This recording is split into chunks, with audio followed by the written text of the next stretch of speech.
Nurses at Royal Newcastle Hospital have voted to take industrial action next week unless the State Health Minister withdraws a report reviewing problems at the hospital. The nurses and many doctors say the report is inaccurate and does not address the real problems. I'm Mark Matho and I'll have full details in NBN's Hour of News at 6 tonight.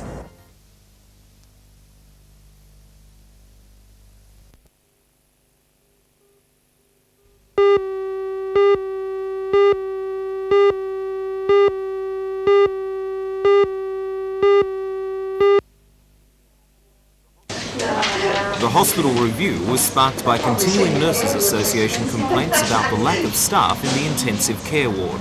The State Health Minister, Ron Mulock, ordered a resource allocation review in September. Later, a separate review was done of intensive care. To the dismay of nurses and many doctors, the review concluded that the hospital's problems are largely of its own making and that it has adequate staff and finances. The review is being criticised from almost every quarter of the hospital as poorly and hastily researched.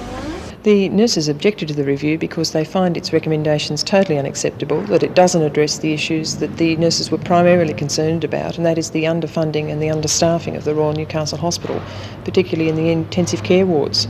Jenny Haynes was in Newcastle today for a mass meeting of nurses at the Royal. Behind closed doors, they voted overwhelmingly to take tough industrial action. The nurses have given the Minister until midday on Monday to withdraw the report prepared by the review team. If there's no response from the Minister by Monday, they will commence bans on elective surgery and elective admissions from midday on Tuesday. If there's any attempt to breach those bans, there will be escalating industrial action.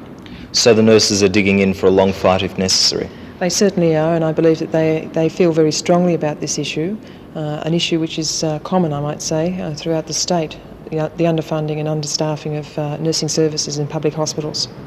The Medical Staff Association at the hospital has criticised the review, saying the implementation of its recommendations would downgrade services. Management and doctors at the hospital would not comment on camera today. However, the chairman of the board, Graham Maitland, told me that he found many of the report's conclusions incorrect, inaccurate or unsubstantiated. The board will hold a special meeting on Monday evening to discuss the review and decide whether to act on any of its recommendations.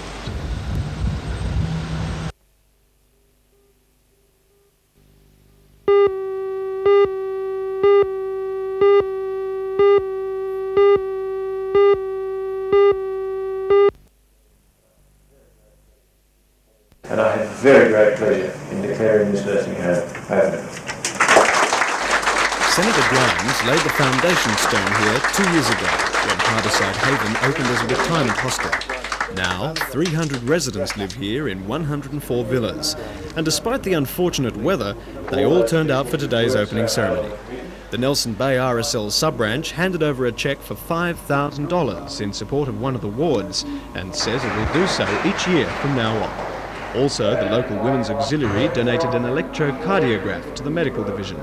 These gifts, together with government funding, will help Harbourside Haven care for the elderly in the Port Stephens area.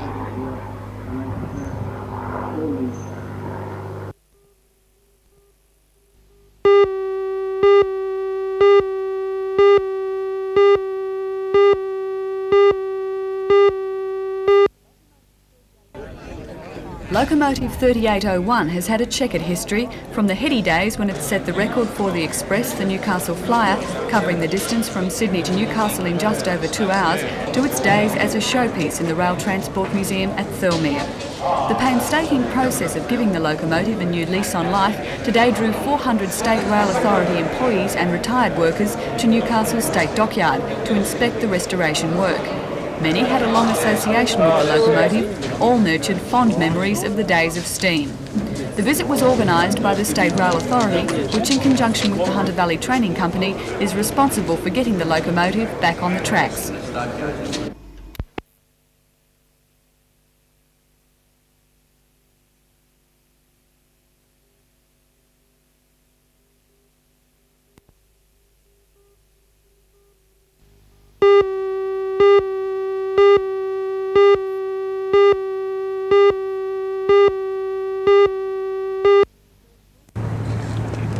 The first group of sportsmen left Newcastle about 8 o'clock this morning. They ran 5 kilometres each before changing over to the next relay.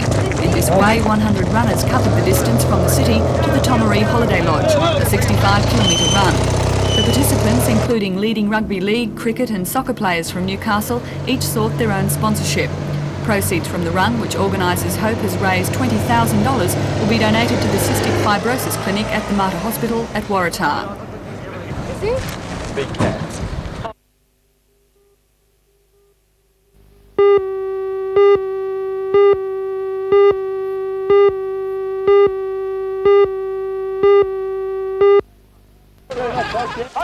250 competitors, some as young as 5 years old, took part in the Cardiff Mayfair Hunter Valley BMX Championships. Top riders from around the state ensured close competition in every age group. The glamour event was the Pro-Am title, and 19 finalists battled it out over 4 heats. The final was won comfortably by Tim Ward from Campbelltown. Mount Druitt's Darren May was second, with Bill Dixon from Blacktown third. The first local home was Danny Ryan from the Night Riders Club in fourth, with his brother Warren coming home sixth.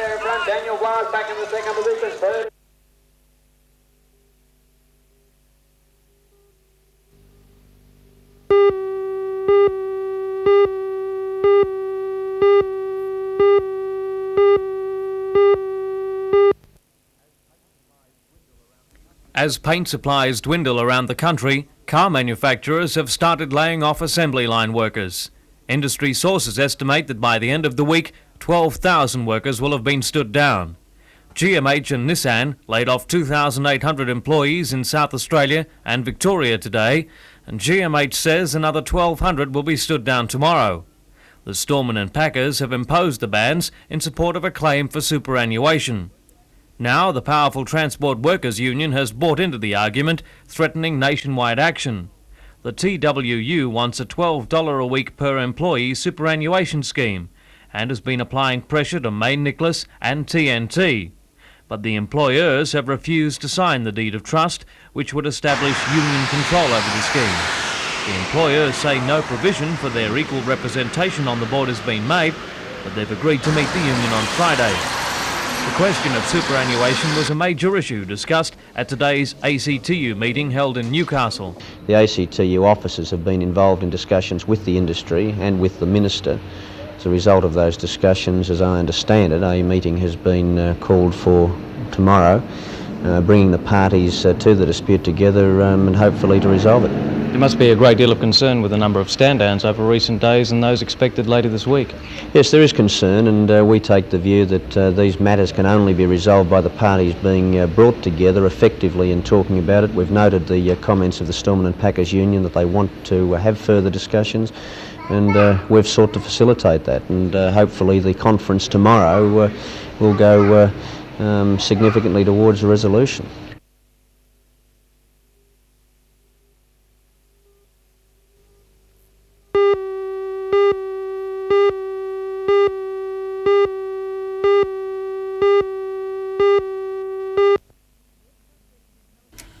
The Westpac rescue helicopter and the team ambulance paramedics have served this region in more than 500 rescue operations. It's a partnership which was formed in 1980 and is the only one of its kind in Australia, based on the tactics used in South Vietnam. Those associated with the Combined Rescue Unit gathered at the helicopter base last night to commemorate the occasion, with a plaque presented by the Assistant Ambulance Regional Superintendent Arthur McLennan to the helicopter's director Terry Mulville. Ambulance paramedic Alan Playford says that the partnership is an invaluable service to the Hunter region. Of particular importance, Melinda, because we've seen from 5 years ago till now a combination of the helicopter rescue crew combining with the ambulance service to save lives, and I might add this has not been duplicated anywhere else in Australia. How successful is the partnership? Well, we estimate from the statistics that we've gathered in completing 500 missions that 2/3 of the transports undertaken within those 500 missions have been life-saving.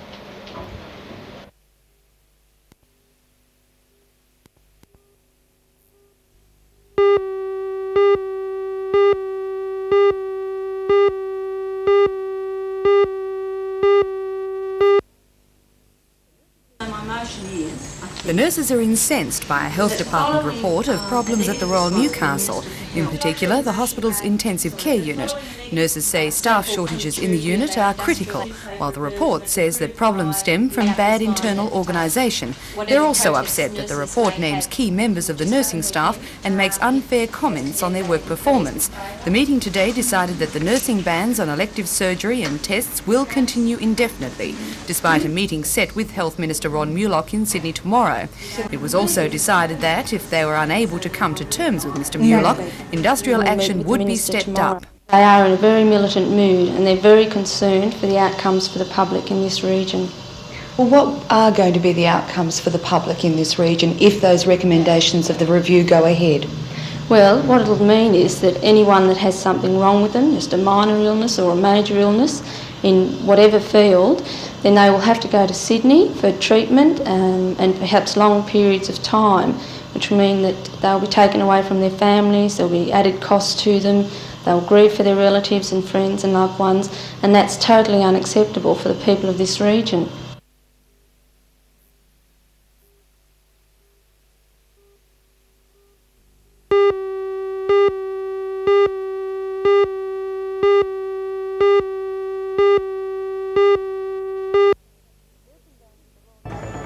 Nursing bans at the Royal Newcastle Hospital will continue, and following a meeting with Health Minister Ron Mulock tomorrow, there's the possibility of widening industrial action.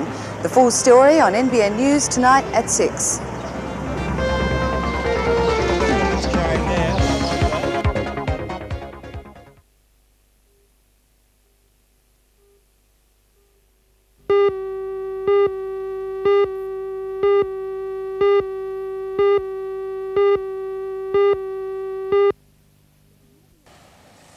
The Community Assistance Centre has been operating for the past 3 years from its premises at Charlestown and a centre at Toronto. It provides counselling, employment assistance and family welfare support, such as food, clothing and cash, which comes from a $30,000 a year grant from the federal government. However, the centre receives no funding to cover its actual running costs, which total about $700 a week. Welfare Coordinator Brian Elboz says the centre should be entitled to government funding. Both government departments, state and federal, through Social Security and Youth and Community Service, are sending us at the moment quite a few people on every day of operation for services which they can no longer provide, and they are not giving us running expenses, even though they're giving us money to distribute on the government's behalf. The money which we need to run our expanding service is not available. Because of limited funds, the centre has been forced to close down its mobile unit service, which operates in the West Lakes district and is not duplicated by any other agency. The administration says further cutbacks may also be necessary unless funding is forthcoming.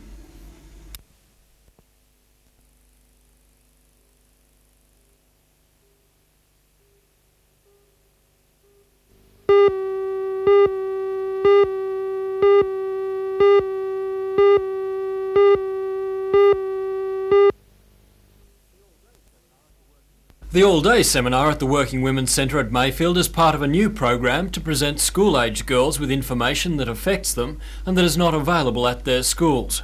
Today, Year 8 girls from Whitebridge High School took part under funding from the Federal Government's Participation and Equity Program, or PEP. The day was divided into segments with guest speakers and workshops. Topics covered included career options and opportunities, budgeting, sexual harassment and health, diet and fitness. Guest speakers were from the Anti-Discrimination Board, the Department of Industrial Relations and women from business and the trades. Health educator Lynn Hammond sees the seminar as important for increasing awareness and improving self-esteem. To give them some idea of services available in the general community, to hear guest speakers talk about discrimination in the workforce, to talk about personal development and perhaps help enhance their self-esteem, their awareness.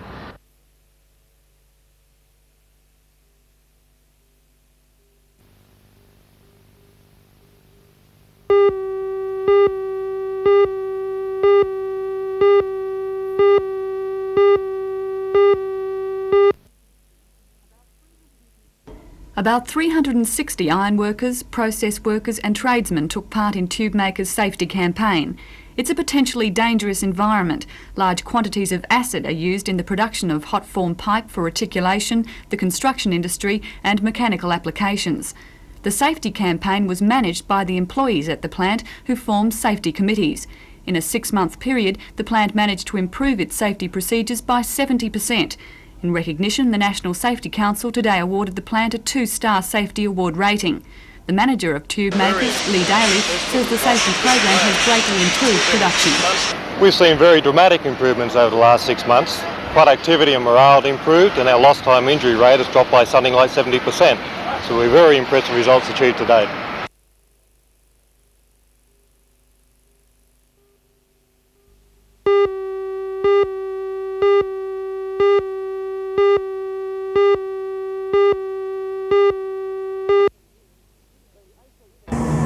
The ACTU is continuing its week-long executive meeting in Newcastle and today formed resolutions on the topical subjects of wages and superannuation and the important international topic of the apartheid regime in South Africa. We'll have a report on those resolutions in NBN News tonight at 6.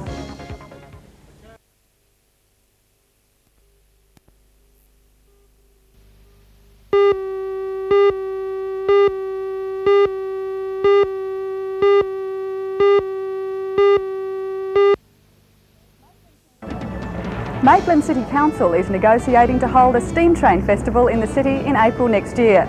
The festival will be part of the National Trust's Heritage Week celebrations.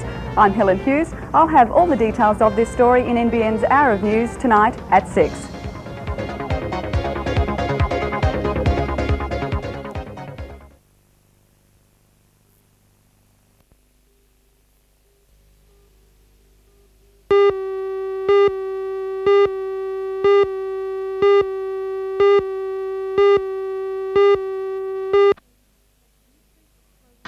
King Street was closed to the traffic early yesterday morning for the setting up of more than 100 stalls for this year's Christmas fair.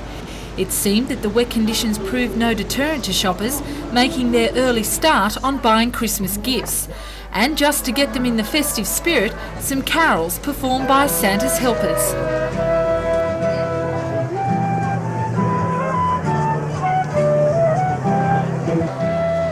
As well as the specialty stalls, the fair was packed with entertainment for the whole family. Clowns and bush bands performed for everyone's enjoyment.